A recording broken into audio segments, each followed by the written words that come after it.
Hey, awesome family and friends, it's Angeline again. A couple of weeks ago, we read a book called The House on East 88th Street, where we got introduced to Lyle the crocodile. And today, we are going to read about a few more of his adventures. Lyle the crocodile. Lyle Crocodile by Bernard Weber. This is the house on East 88th Street.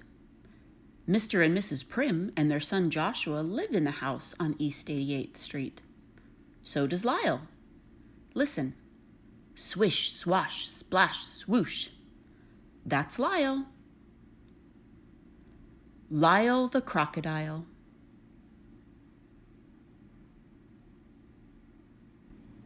Lyle was very happy living with the Prim family. He was especially happy when he was being useful, like helping Joshua brush up on schoolwork. But if Lyle was happy, he was making someone else unhappy. Perfectly miserable, in fact.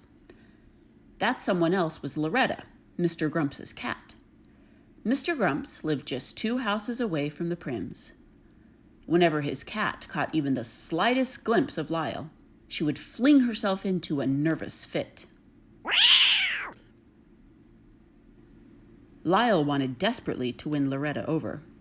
He tried flashing his sweetest, most toothsome smile at her to show how really friendly he was. But this only frightened the distrustful animal even more. In the end, Mr. Grumps, who was even more excitable than his cat, would burst from the house shaking an angry fist at Lyle. "Something will have to be done about that crocodile," he shouted as Lyle fled to the safety of his own house.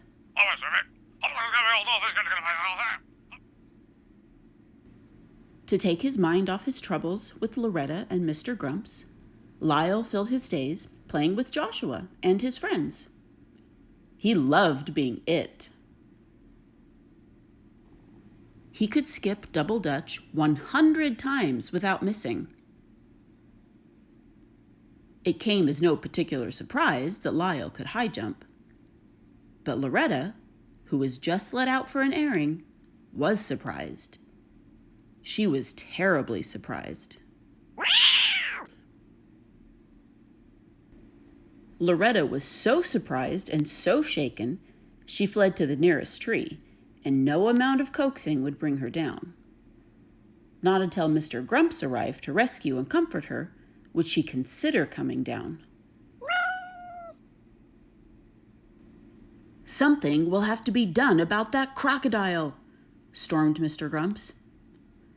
Now Mr. Grumps was really furious. Now he knew he would be snappy, irritable, and impossible to live with when he returned to his job in the big department store the following day. For the next several days, Mrs. Prim thought it best to keep Lyle close at her side. Together they fussed about the kitchen, preparing good things for the family to eat. When the weather permitted, they took lunch to the park. Lyle was always one for sharing.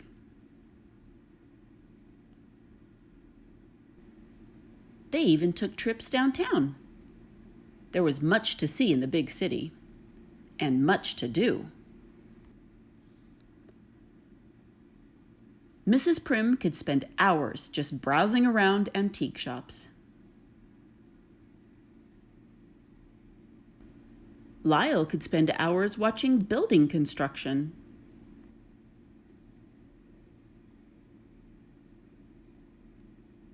They both loved to ice skate.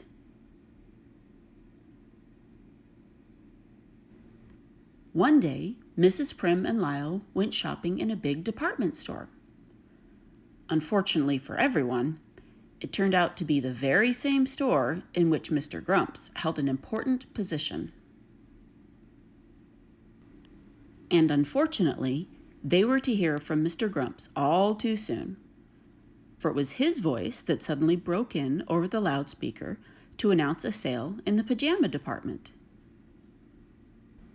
Immediately, it was as if everyone in the store was in desperate need of pajamas. Separated from Mrs. Prim, Lyle was swept along with the crowd. As they neared the pajama department, Lyle thought he heard a familiar voice. "Lyle! Lyle!" the voice called out. Lyle recognized the voice all right. And the face as well. The voice and the face belonged to Hector P. Valentini, star of stage and screen. But what was Signor Valentini up to now? Well, for the moment, it seemed, he was very busy selling pajamas. Lyle remembered unhappily his days of traveling and performing with Signor Valentini. But in spite of everything, the two were delighted to see each other once more. In another part of the store, Mrs. Prim searched frantically for Lyle. "Excuse me," she said to the lady at the information booth. "Have you seen a crocodile going past? He was wearing a red scarf." "No," answered the lady. "I have no information about a crocodile wearing a red scarf." "Excuse me," said Mrs. Prim to the sporting goods salesman. "Have you by chance come across a crocodile? His name is Lyle." "Sorry, madam," answered the salesman. "I have not come across any crocodiles named Lyle today." Mrs. Prim grew more and more upset. "Excuse me," she said to the man wearing a white carnation. "I have lost my crocodile, and I don't know what to do." Whatever the man answered, Mrs. Prim never heard it, for his voice was lost in a chorus of other voices shouting, "More! More!"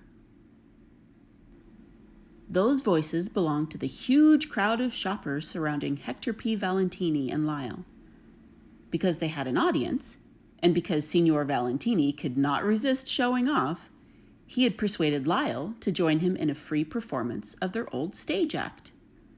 "More! More!" the surprised but delighted shoppers called out, forgetting all about even wanting or needing pajamas.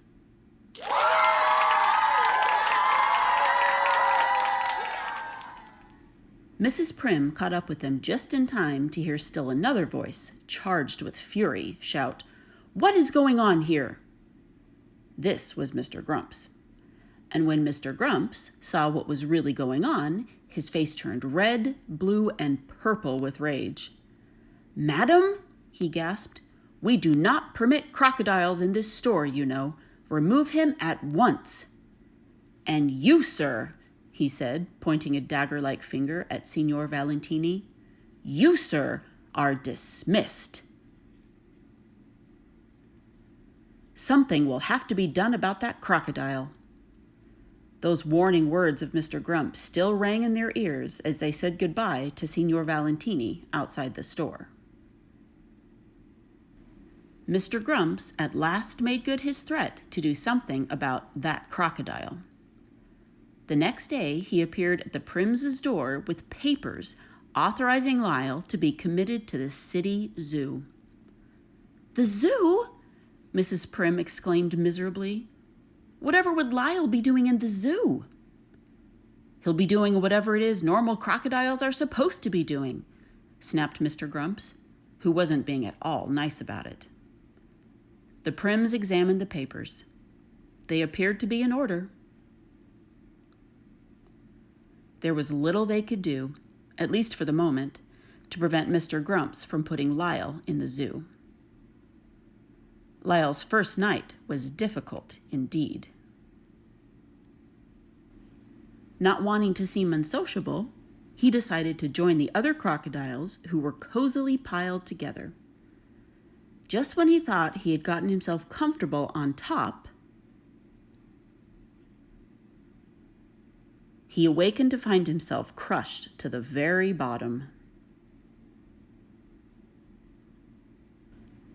Lyle's restlessness so annoyed the other crocodiles, they all just got up and stomped off in a huff. Lyle was happier during the day when visitors came. He amused everyone with his unusual tricks, and before long was the biggest attraction at the zoo. Joshua and Mrs. Prim visited regularly, arms laden with games, toys, and the Turkish caviar Lyle so loved. Mrs. Prim did her best to smile and appear cheerful, but just couldn't hide her concern. "Are you feeling all right, dear?" she would ask. "Are you getting enough rest? Are you making friends with the other crocodiles? Do the lions keep you awake at night? Is the floor too damp? Do the flies pester you?" Lyle shook his head yes or no, depending on the question. He tried putting on a brave front, but Mrs. Prim knew very well he was unhappy and fought back her tears. One night, a new keeper appeared at Lyle's cage. Surprise, surprise! The new keeper turned out to be none other than Hector P. Valentini, star of stage and screen. "Shh!" whispered Signor Valentini. "I have come to rescue you." Signor Valentini unlocked the door of the cage, and an astonished Lyle was set free. "You can't go home again," said Signor Valentini when they had put the zoo behind them. Signor Valentini was bursting with ideas. "We'll put our old act together again," he said. "We'll fly to Australia. They'll love us in Australia." Lyle groaned. The very thought of never seeing the house on East 88th Street again was grim indeed, and too much for him to endure. Signor Valentini read his thoughts and decided Lyle should have one last look at the house on East 88th Street. Approaching the now sleeping street, they were suddenly met with a wall of dense smoke. The smoke, they realized with horror, was coming from Mr. Grumps's house. While Signor Valentini ran to signal the alarm, Lyle broke into the house and rescued the still sleeping occupants.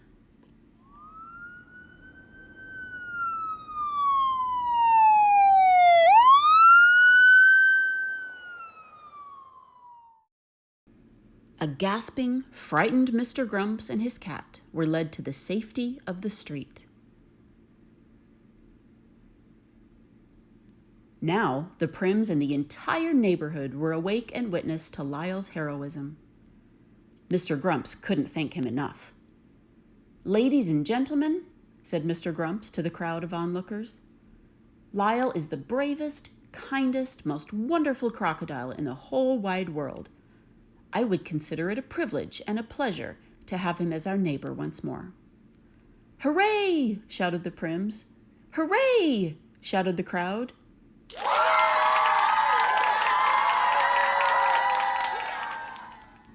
Lyle moved back to the house on East 88th Street that very night.